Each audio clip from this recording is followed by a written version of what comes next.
Pass me my hat, please. That's the only time I put that damn hat on. No. I thought the video was mute. Go ahead, Gladys. You want? All right, let me start. So,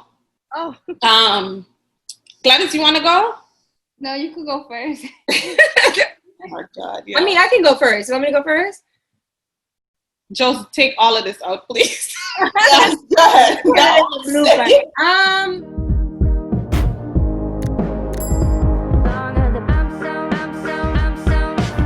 Welcome everyone to episode 9, and today we're going to be talking about our relationships with our partners. And as educators, I believe when you're an educator, it's a special calling. So you have a lot of obligations and a lot of commitments that you have to live up to. So those partners of educators need to be very understanding. So we're going to talk about what our experiences have and are with our partners and how they support us as educators. And we'd also like to thank all our new subscribers on YouTube and all our new followers. Thanks for all your support. Thanks for all your love. We really, really appreciate it. So let's jump right in. And first, we just want to talk a little bit about what it's like as an educator with your spouse, and how do they support you, or what are some of the struggles that you experience. People with the spouse, please speak. So, sorry, partners. I keep saying spouse.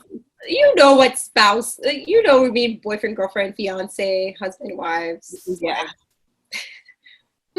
I mean, for me personally, so both of us are not in education. So we're on two different wavelength when it comes to work. And it took a lot of understanding. Like when we first started going out, he didn't quite understand why I was working on the weekends or why I was working at home. School ends at 2:40. So why are you still doing work? Why are you staying back? So it took a lot of understanding for him to realize that educating is basically hours long. It's lifelong. It's going to show up at home. It's going to show up when we're on our date out. It's going to show up when we're shopping. So it shows up everywhere. And he's been very, very supporting, especially when it comes to my observations. I'm able to practice with them. He likes to play the student and the admin, even though he doesn't know what an admin really does at work. But, he likes to give feedback. Be harsh sometimes. But he's also my therapist. Like, he knows all the students in my classroom. So when I come home and I talk about what's happening, he say, "Oh, that student, huh? I know that student." So he's able to comment on all the things that are happening. But it really did take a lot of understanding to get where we are right now, because there was a lot of pushback on why is work coming home. So, yeah. Tabby, I totally understand where you're coming from. And for me, I've been, teaching for a longer time. So when I just started, like you, it was because my husband has a very demanding job also. So, he is able to come home and leave it at home, apart from sharing all those experiences with me. But he can leave work, once he ends work, it's over. But for me, it was to the point where I would fall asleep with the computer on my bed. I would have books all over. Sometimes he's like, "Where am I going to sleep?" Because I have books scattered all over, the computer on the bed, just deep in work, even on weekends. So until at one point, he had to say, "Okay, you need to separate work. You need to find the time to, for us, for family and all of that." And I'm really big on family, and I realized that it was really taking over everything that I was doing, because you want to be good, you want to get better, you're always learning. It's like a profession that never stops. You take it everywhere with you. But he is extremely supportive, and I really appreciate that. Just like Tabby, he knows all the kids in my class. He can connect when you give us, you tell a story. He knows, who you're talking about. He'll listen to me. sometimes that's, yes, very harsh when I come home and I'm all in my feelings and something happens and I say, and I'm sharing it with him. And then he's like, yeah, but you, and then I don't want to hear, because if you don't agree with me, sometimes I don't want to hear what you have to say. But, when you think about it, okay, it did make sense. And that's what, that's what we need, because we need an honest ear. You need someone who is there, who will listen to you and understand. Even for education, when I was improving myself educationally, he was right there with me. And I always get emotional when I think about it, because of how he was supportive. He never one day said, okay, you have 3 kids, like, what are you doing? I went back to school to do my second master's when my boys did. I don't think they turned 1. And I went back and he was there with me toe to toe every day, all day. Anything I had to do, he was there to support me. So, that's very important as you're choosing your partners, or as you're thinking about who those people are. So, yeah, I said a lot. Yeah. That's good. Well, I definitely have to train my partner to listen to my lesson plans. But I think the fact that when we went to school together. We were doing different things, but he did see what it was that I needed to do. And through student teaching, he was there, so he kind of understood what was going on. So I'm very grateful for that. And the most help I get from him is basically just supplies. I get a bunch of supplies in the beginning of the year. He just purchases them on Amazon. He goes to Target with me to help me carry stuff to the car. So it's those little things that makes a big difference. That's awesome. Yeah. Go ahead, Gladys. Go ahead, Shireen. I need to also just, like you share, like Joe said, I don't really share lesson plans. But I see now how helpful that could be running through the lesson. I always come to school and I'm like, what do you think about this, to another teacher? But now I see how helpful that could be. But my partner is also just as supportive, just with different things, coming and complaining, like Charlie has said. Before, when I had just one class, he would know all the students, but now that I have all the 5th graders, now, the ones I talk about the most, that's the ones he'll remember. But just the advice, just sharing hard days, that's the biggest part for me. Observations, I think when I talk about observations, if it's observation week, we're talking about observations for like 2 weeks. Yes. And I think he's like used to that. So it's good, and just like trying to calm me down, like, it's not a big deal, relax, you got this, you're great, So yeah, there was more I had to say, but I forgot. If I remember, yeah, it will come up. Well, for me, Urban and I met when we were in high school, so it's been a ride. And now that he's also an educator, so he teaches dual language kindergarten, and I teach dual language 3rd grade. So, beginning of the year, it's crazy in the house because I'm trying to get all my stuff together. He's in a room laying on the floor trying to make charts. I'm in another room on the floor trying to make charts.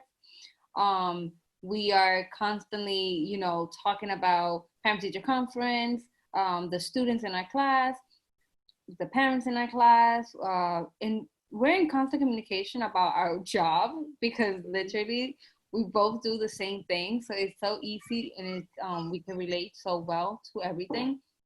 But he's always been my biggest supporter, and my biggest critic. So when I need him to be brutally honest, he is brutally honest to the point where I'm like, okay, like, I don't want to hear what you have to say anymore. But I need it. So, he's always telling me, like, you need to find a balance. You're always too wrapped up in your job. And he's like, and I understand the way you are. You want to do your best, but you need to find a balance. And, I tell him, it's not like I can tell him easy for you to say because you're not in the field, because he is in the field. Like, there is a wiggle time, there is time for you to, calm down, and there is time for you to work. But, he's always been there for me. Anytime I need materials for work, he's right there getting them for me. Every time that I need just a space because I'm just overwhelmed with work, he gives me that space that I need.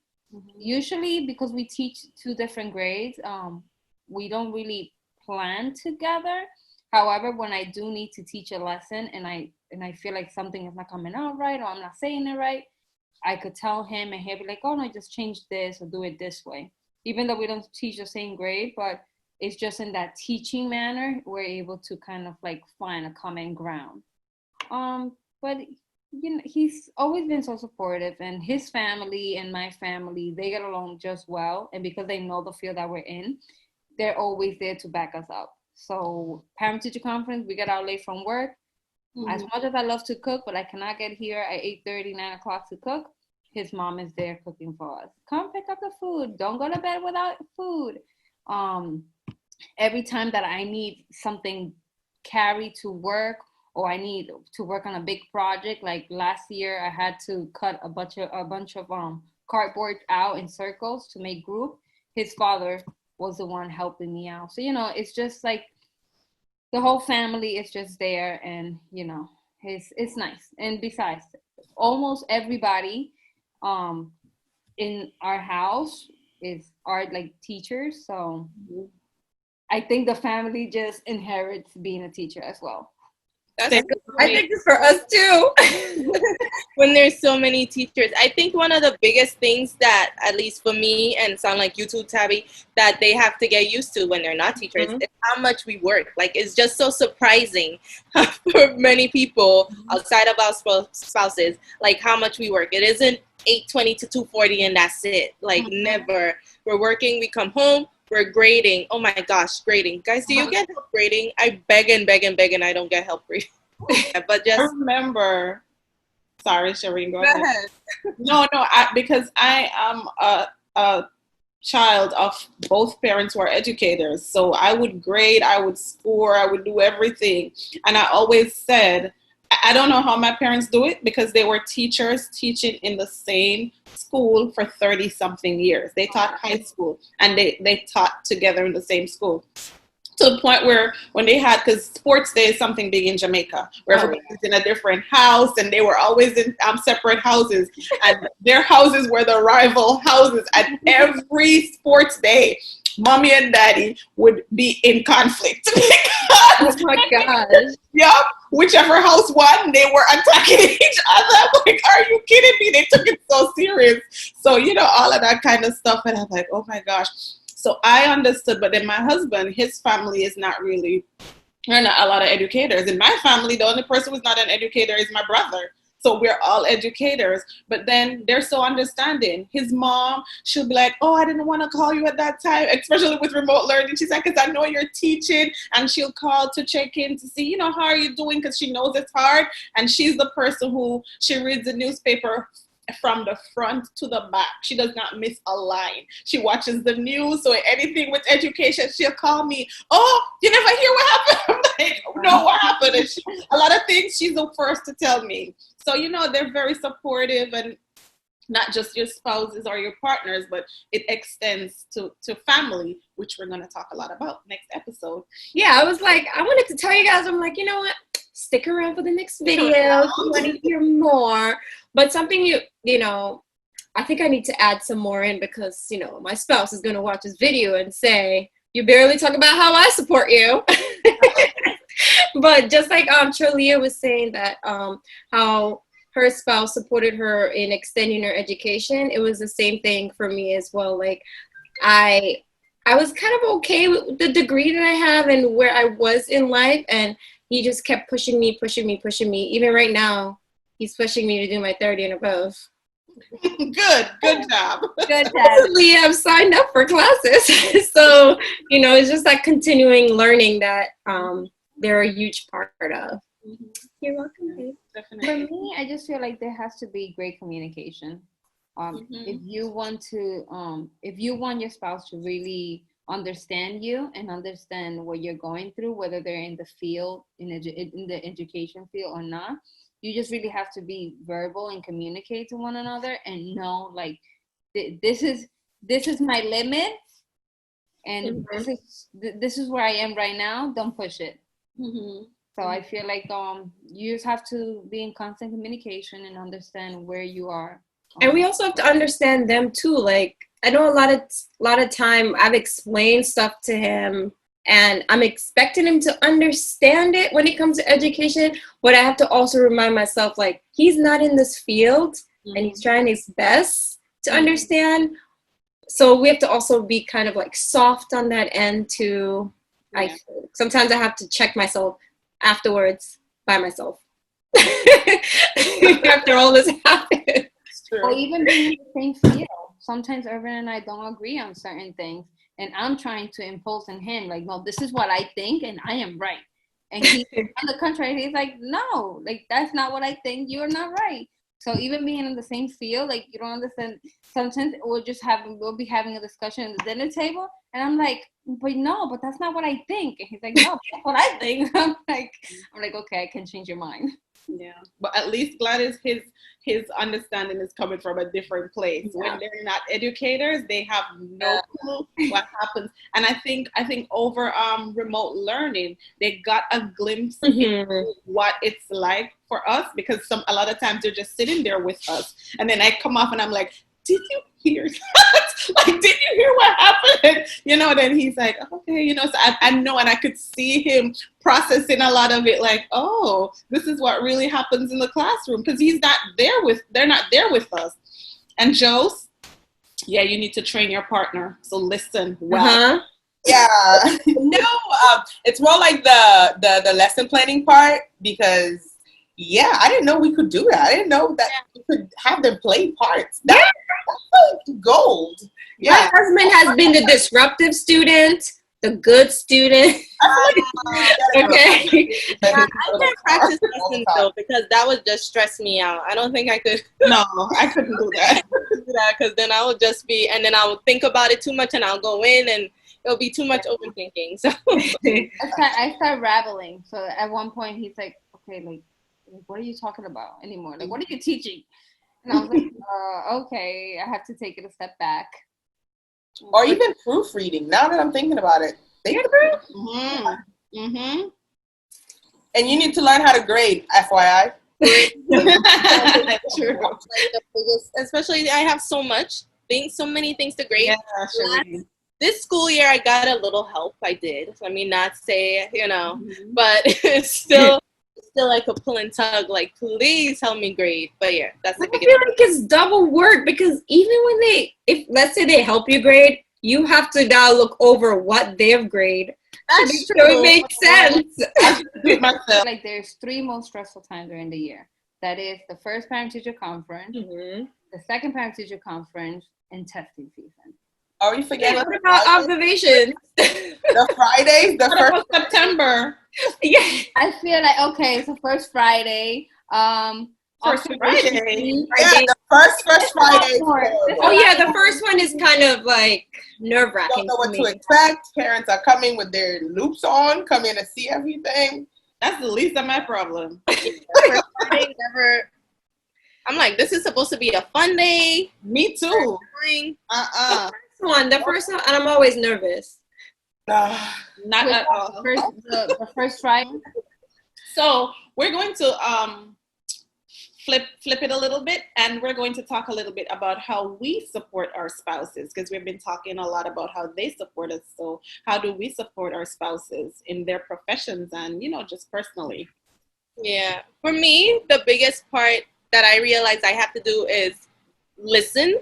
Like, there's a lot, he works a lot of long hours. There's a lot going on at work, and there's a lot to talk about. I almost said like complain about, but to talk about. So I have to sit and listen and give my perspective on things. And I think, the fact that we are on 2 different fields, like, I have a fresh eye on some things, and then he's like, okay, that makes sense. So, all right, I'll do that. So listening is my biggest way I support. And then other things, I try to give ideas here and there. He's in accounting and I'm math, so sometimes he might be like, what do you think about these numbers or this and that, and then that. But my biggest thing is listening. Mm-hmm. Yeah. For me, that's the biggest thing too. I always make sure, because he listens to me, and I understand for me, his job is highly stressful.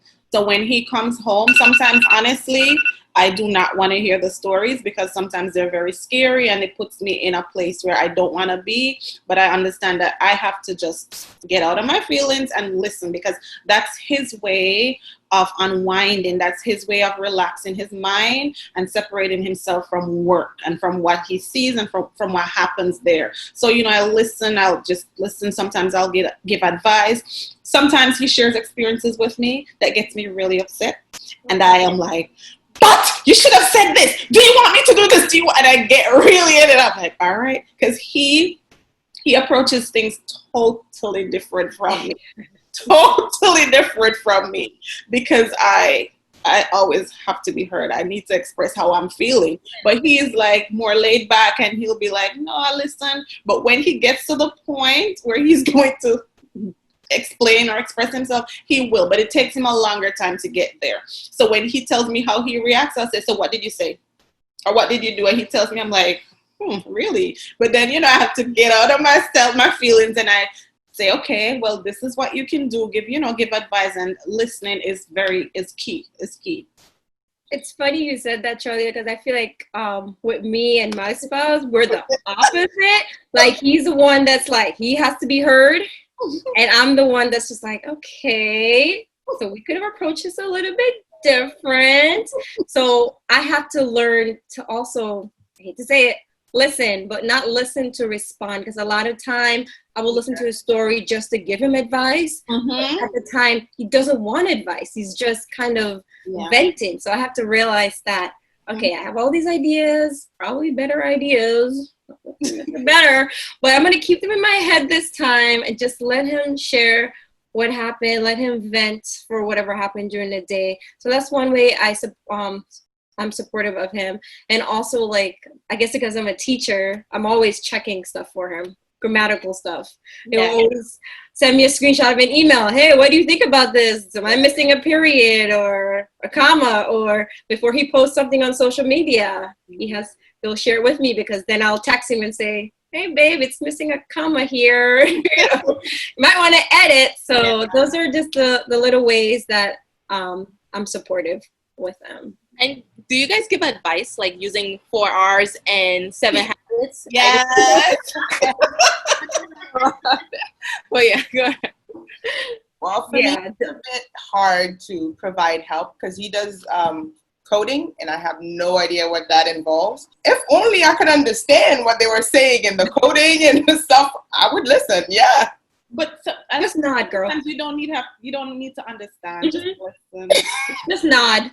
Half the time I don't understand. Half the time I don't understand what's happening, and he's telling me about these codes and these people, this and that. I'm like, okay, like, you expect me to know what you just said? I don't, but I'm just here. Well, you have to remember, because it's gonna come up again. Remember that? You have to remember the stories. And you hold them accountable too, because like, what do you mean you don't know what SLT means? Like, what do you mean? I've been on SLT for 2 years and you don't know what SLT means? Oh my gosh.